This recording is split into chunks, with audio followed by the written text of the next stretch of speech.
রব্বিল আলামিন।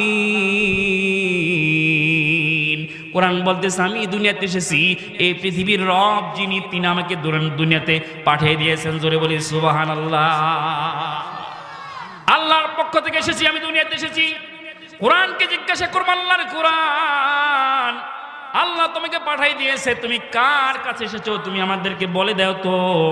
আল্লাহর কোরআন বলতেছে এই পৃথিবীর মধ্যে সর্বশ্রেষ্ঠ মানুষ, যিনি ভালো মানুষ, সেরা মানুষ, জীবনে কোনোদিন পাপ কাজ করে নাই, যিনি রহমাতুল আলামিন, প্রিয় নবী মুহাম্মদ রাসূলুল্লাহ, যে নবীর নাম মুহাম্মদ। সূরা মুহাম্মদের 2 নম্বর আয়াতে আল্লাহ রাব্বুল আলামিন জানিয়ে দিয়েছেন। কোরআন বলতেছে আমি কার কাছে এসেছি। আল্লাহর কোরআন বলতেছে ওয়াল্লাযীনা আমানু ওয়া আমিলুস সলিহাতি ওয়া আমিনু বিমা নুজিলা আলা মুহাম্মদ। ও ঈমানদারেরা, আমি যে লোকটার কাছে এসেছি সেই লোকটার নাম হলো মুহাম্মদ। মুহাম্মদ সাল্লাল্লাহু আলাইহি সাল্লামের উপর আমি নাজিল হয়েছি। জোরে বলি সুবহানাল্লাহ। আল্লাহ পাঠিয়ে দিয়েছে, মুহাম্মদ সাল্লাল্লাহু আলাইহি ওয়াসাল্লামের কাছে এসেছে। কোরআনকে যদি প্রশ্ন করে আল্লাহর কোরআন, বুঝলাম আল্লাহ পাঠিয়ে দিয়েছে, মুহাম্মদ সাল্লাল্লাহু আলাইহি ওয়াসাল্লামের কাছে এসেছো। আল্লাহ আছে আরশ মহল্লার মধ্যে, নবী আছে মক্কা মদিনার মধ্যে। এই যে বিশাল একটা ফাঁকা জায়গা, তুমি আসলা কিভাবে? আল্লাহ এসেছিল না মুহাম্মদ সাল্লাল্লাহু আলাইহি ওয়াসাল্লাম আল্লাহর কাছে গিয়েছিল? কিভাবে তুমি আসলে? আল্লাহর কোরআনকে যদি প্রশ্ন করি, আল্লাহর কোরআন বলতেছে নাজ্জালা বিহির রূহুল আমিন। আল্লাহর 4 জন বড় ফেরেশতা, সবচেয়ে যে বড় ফেরেশতার নাম হলো জিবরাইল ফেরেশতা। কোন ফেরেশতা? জিবরাইল ফেরেশতা। জিবরাইল ফেরেশতার অপর নাম হলো রুহুল আমিন ফেরেশতা। কোরআন বলতেছে রুহুল আমিন ফেরেশতা, জিবরাইল ফেরেশতা কান্দে করে নিয়া আল্লাহর পক্ষ থেকে মুহাম্মদ সাল্লাল্লাহু আলাইহি ওয়াসাল্লামের কাছে আমাকে নিয়ে এসেছে। সুবহানাল্লাহ।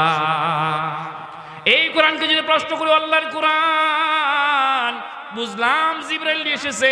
তুমি পৃথিবীতে সর্বপ্রথম কোন দিন আসলে? দিনে আসলে না রাতে আসলে? সেই মাসটার নাম কি?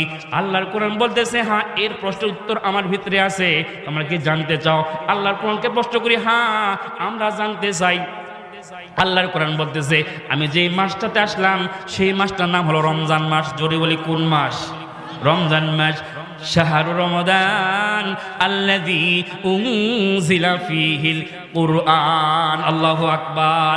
আল্লাহর কোরআন বলতেছে আমি রমজান মাসে আল্লাহর কোরআন দুনিয়াতে এসেছি। কোরআনকে প্রশ্ন করলাম, আল্লাহর কোরআন, রমজান মাস এসেছো, রমজান মাস 30 দিনে বিভক্ত, রহমত মাগফিরাত নাজাত, প্রতিদিন দুনিয়াতে এসেছো নাকি? আল্লাহর কোরআনকে যদি প্রশ্ন করি তুমি দিনে এসেছো না রাতে এসেছো? আল্লাহর কোরআন বলতেছো আল্লাহর বান্দারা রে, এর উত্তর আমার ভিতরে রয়েছে। আমি দিনে এসেছি না রাতে এসেছি? আমি এসেছি রাতে। সেই রাতটা নাম হলো লাইলাতুল কদরের রাত। জোরে বলি কোন রাত? ইন্না আনজালনাহু ফি লাইলাতিল কদর। আমি যে রাত্রিতে দুনিয়াতে, যেই দিন দুনিয়াতে আসলাম, সেই রাতটার নাম হলো লাইলাতুল কদরের রাত। কোন রাত? লাইলাতুল কদরের রাত। আল্লাহর কোরআনকে প্রশ্ন করি, এত দিন এত রাত থাকতে লাইলাতুল কদরে তুমি কেন আসলে? এর কারণটা কি? আল্লাহর কোরআন বলতেছে এর কারণ হলো এটি এমন একটি রাত, লাইলাতুল কদরি খায়রুম মিন আলফি শাহর, এটি হাজার হাজার রাতের চাইতেও অধিক সম্মানিত এবং ফজিলতপূর্ণ এমন একটি রাত। এই রাত্রিতে আল্লাহ রাব্বুল আলামিনের কোরআন আমি রাত দুনিয়াতে এসেছি।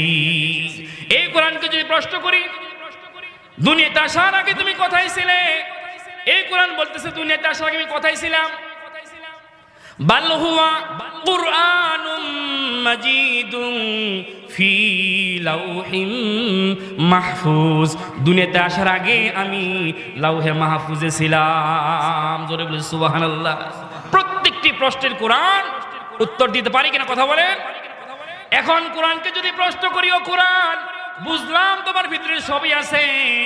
আমাদের সমাজের ভিতরে কিছু কিছু লোক আছে কোরআন শুধু নামাজ পড়ার জন্য, রোজা করার জন্য, হজ করার জন্য আর তেলাওয়াত করার জন্য।